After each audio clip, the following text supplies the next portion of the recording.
Boa tarde. Hoje nós vamos falar de estruturas condicionais. E por que é importante, né, estruturas condicionais em programação? Porque nem sempre a gente quer fazer as coisas apenas em sequência, né? É muito comum na vida a gente fazer as coisas condicionalmente. Ou seja, se algo é válido, a gente faz de um jeito, se não é válido, a gente faz de outro. Ou se algo é válido, a gente faz, se não é válido, a gente não faz. Então, isso a gente utiliza, né, a lógica clássica para trabalhar com estruturas condicionais, né? E para fazer isso a gente combina, né, também um conjunto de operadores, né? Tanto operadores relacionais, né, que estão relacionados a operações de comparação, tipicamente matemáticas, como operadores lógicos, né?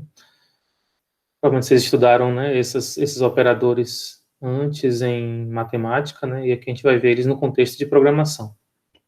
Bom, então, para começar, deixa eu falar um pouco dos operadores relacionais, né?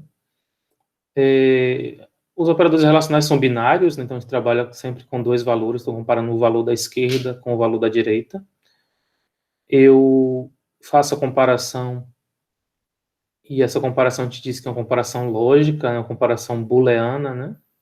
Porque vem, né, a gente utiliza a álgebra de Boole, e Boole que estudou a lógica e a álgebra associada a essa lógica proposicional.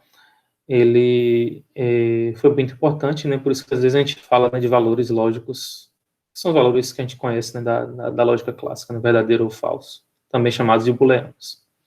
Bom, isso aqui são 6 operadores, né, que são comuns tanto em fluxogramas, pseudocódigo, como linguagens de programação. Eu estou usando um conjunto aqui, às vezes pode ser um pouco diferente em outros pseudocódigos, né, mas eu estou usando um conjunto mais próximo da linguagem Python, também é usado na linguagem Python. Então, a gente tem o operador de igualdade, né? Eu fazer uma comparação de igualdade, se um valor é igual a outro. Diferente, né, da matemática, a gente usa aqui dois iguais para diferenciar do operador de atribuição. A gente usa igual, né, para atribuição. O operador maior que e o menor que são similares, né, à matemática. O maior ou igual e o menor ou igual, a gente utiliza algo que é parecido com a matemática, né, mas como a gente tem que colocar as coisas usando caracteres ASCII, né, para programar, então a gente utiliza o maior, né, seguido do igual e o menor seguido do igual. E o operador diferente em algumas linguagens, né, varia, né, em Python, em C, em Java, a gente utiliza esse exclamação igual, né, ou não igual, né, porque o não muitas vezes é representado como uma exclamação. Em outras linguagens, às vezes se utiliza menor e maior, né, menor seguido de maior, mas é muito comum essa representação de diferente, né, não usando a representação matemática diferente, né, do igual cortado, mas sim essa representação não igual. Bom, vamos ver exemplos disso, né? Aqui a gente tem algumas variáveis, algumas atribuições de valores, né? 5 para A, 2 para B, 7 para C e 5 para D. E aí a gente se pergunta, né, se essas expressões aqui, que valores elas assumem, né, que valores booleanos eles assumem, que valores lógicos elas assumem. Vocês podem ver, né, se o 5 é maior ou igual que 2, então a gente vê logo que essa primeira é verdadeira, né. Então, vocês vão pensando aí, né, para os demais, se quiserem dar uma pausa e fazer isso no vídeo, né, dar uma pausa no vídeo e fazerem essas operações lógicas, fazendo essas comparações, então vocês exercitam um pouco, né. Aqui o segundo, a gente vê que B é diferente de C, né, então não vai dar verdadeiro, vai dar falso. D é diferente de A, isso vai dar falso, porque eles são iguais os valores nesse momento na memória. Será que C é menor ou igual a A mais B?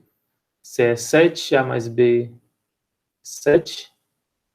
Então, eles são iguais. Se minha expressão era menor ou igual, então ela tem valor verdadeiro. Tanto faz ser menor ou ser igual. E, finalmente, essa última expressão, D que é 5, será que ele é maior do que C menos B? 7 menos 2? Então, 5 é maior do que 5? Não, né? Então, é falso. Esses são exemplos, né? Vocês podem fazer isso com quaisquer expressões. A gente pode trabalhar com variáveis, com comparações com variáveis inteiras, com variáveis reais, mas vocês vão ver também com o tempo que a gente vai fazer comparações também com outros tipos de variáveis. Mas vamos começar com as numéricas, né? São mais simples. Bom, passando em frente, né? Deixa a gente falar dos operadores, ou dos valores, né? Desculpa, dos valores lógicos na linguagem Python, né? Então, aqui a gente vê, né, esse programa aqui com 3 prints.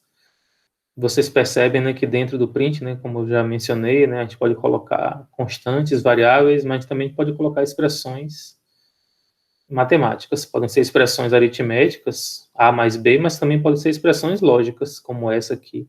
27 é maior do que 5. Como 27 é maior do que 5, né, o valor verdadeiro vai ser mostrado. Mas no caso da linguagem Python, né, utiliza-se a palavra true para esse valor.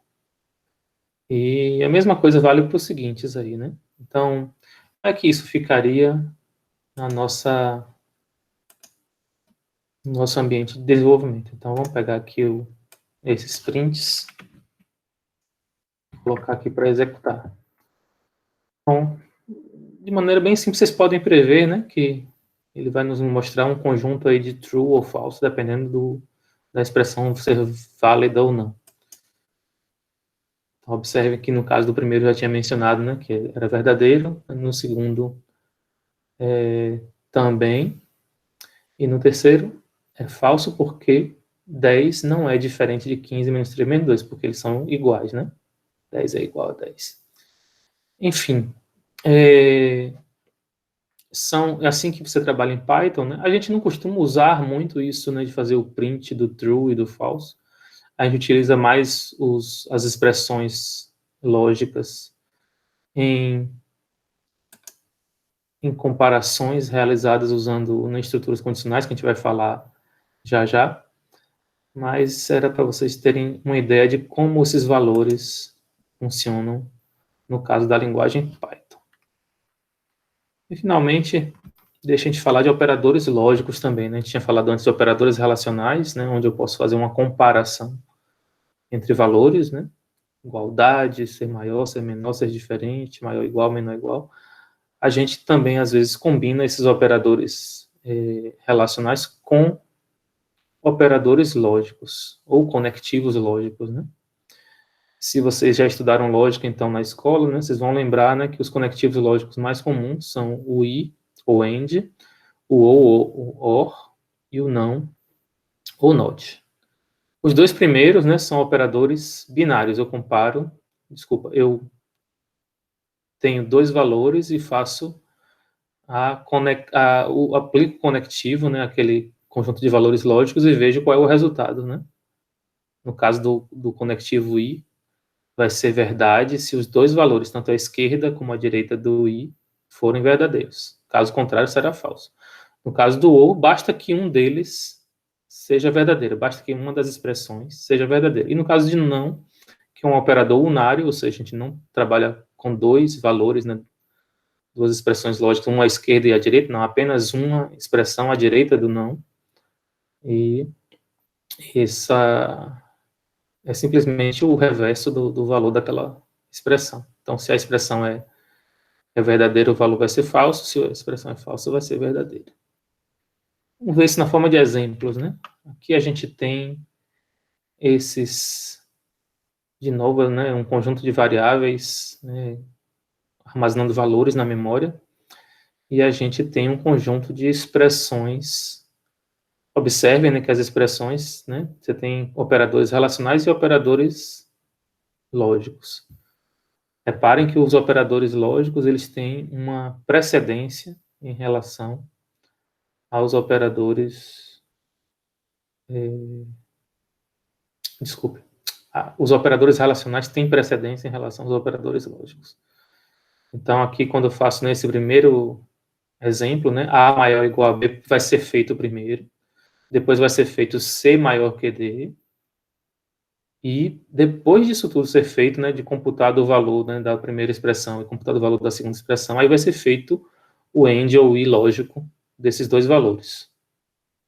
E aí qual seria, né, o valor aqui, então, dessa expressão? Aí a gente vai ter que olhar na memória, né? A tem 10 e B tem 4. Então, 10 é maior que ou igual a 4? Sim, isso é verdade. Então, à esquerda do AND, eu tenho um valor verdadeiro. Já à direita do AND, o que a gente tem aí? A gente tem o valor C, que é 7, e o valor D, que é 6. 7 é maior que 6? Sim. Então, o valor à direita do AND também é verdadeiro. Então, se é verdadeiro à esquerda e verdadeiro à direita, o I lógico também é verdadeiro. A única condição que permite que o AND, o I, seja verdadeiro. Então, essa expressão é verdadeira. Aí vocês ficam com esse exercício aí, podem dar uma pausa no vídeo e tentem verificar se as demais expressões, né, lógicas são verdadeiras ou falsas. Podem dar uma pausa e depois retomem aqui. Retomando, o que é que nós vemos aqui? A gente está trabalhando com expressões no operadores relacionais de igualdade e de maior ou igual, né? Então vamos ver. 4 é igual a 7, B é igual a C. Verdade, né? Então, se 4 é igual a 7, se B é igual a C, então isso já é verdadeiro, né? Porque o ou, a gente sabe que basta um dos expressões, né? Um dos lados da expressão ser verdadeiro para o conjunto ser verdadeiro. Se vocês quiserem verificar, né? O segundo, podemos verificar também. A, que é 10, será que ele é maior ou igual que D, que é 6? Sim, ambos são verdadeiros, então é verdade também. Mas, como eu disse, bastava que um deles fosse verdadeiro para a gente avaliar o resultado. Vamos lá.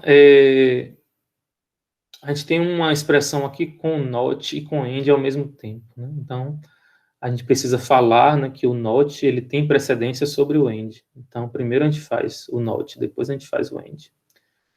Bom, o que é que tem à esquerda, né, do and? A gente tem D é diferente de A, 6 é diferente de 10. Sim, isso é verdade.